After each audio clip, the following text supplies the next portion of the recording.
பொறுப்பு கிடையாது, அக்கறை கிடையாது, இப்படி நிறைய. இதெல்லாம் நான் ஏன் உங்ககிட்ட சொல்றேன்னா, என்னை பத்தி நீங்க நல்லா தெரிஞ்சுக்கணுங்கிறதுக்காக தான். நான் உங்களுக்கு ஒரு நல்ல மனைவியா இருப்பேன்னு எனக்கு தோணல. நான் சொல்ல வேண்டியதெல்லாம் சொல்லிட்டேன். இதுக்கு மேலேயும் நீங்க ஏதாவது சொல்ல விரும்புறீங்களா? உன்னை எனக்கு ரொம்ப பிடிச்சிருக்கு.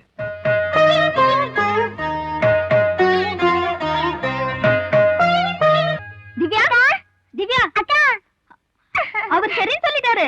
அவர் கொஞ்சம் ரொம்ப பிடிச்சிருக்கா. என் கண்ணு, இப்ப எனக்கு எவ்வளவு சந்தோஷமா இருக்கு தெரியுமா? ஐயோ, நான் அப்பவே சொன்னேன்ல.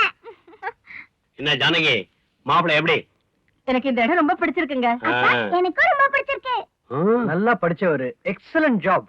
பிஹேவியரல் சயின்ஸ்ல தீசிஸ் கூட சப்மிட் பண்ணிருக்காராம். நான் இப்ப மாமா கூப்பிட ஆரம்பிச்சேன். இவ ஊரை சுத்திட்டு வர வரைக்கும் மாப்பிள்ளை எவ்வளவு பொறுமையோட காத்துக்கிட்டு இருந்தாரு. அவங்க சொந்தக்காரங்க கூட ரொம்ப அன்பா பொறுமையா இருந்தாங்க. திவ்யாவுக்கு இவர் ஐடியல். அதனாலதான் நானும் எனக்கு இந்த கல்யாணத்துல சம்மதம்னு கிளீனா அவங்க கிட்ட சொல்லிட்டேன். அப்பா ஸ்கூல்ல இருக்க 4 கல்யாணத்து வைங்கப்பா. அப்பதான் எனக்கு 3 நாள் மட்டம் போட முடியும். அப்பா அது மட்டும் இல்ல, இப்பவே நாள் ஃபைனலைஸ் பண்ணாதான் சத்திரம் பிடிக்க முடியும். நீ வேற, அவங்க படுற அவசரத்தை பார்த்தா சத்திரத்துக்குலாம் வெயிட் பண்ண மாட்டாங்க போல இருக்கு. மாப்பிள்ளைய விட்டு இருந்தா அக்காவை இப்பவே தாலி கட்டி கூட்டிட்டு போயிருப்பாரு. அவங்க சம்மதம் சொன்ன போது அம்மா மூஞ்ச பாக்கணுமே, ஒரே சந்தோஷம். வெக்கம்தான். நமக்கெல்லாம் பிடிச்சிருக்கு, ஆனா திவ்யாவுக்கு பிடிச்சிருக்கான்னு என்ன கேட்கலையே. உனக்கு பிடிச்சிருக்குல்ல? எனக்கு பிடிக்கல. இவ கிடக்குறா, இவகிட்ட போய் கேட்டுக்கிட்டு. இவ எப்பவுமே இப்படித்தான். அவர்கிட்ட என்ன குறைய கண்ட?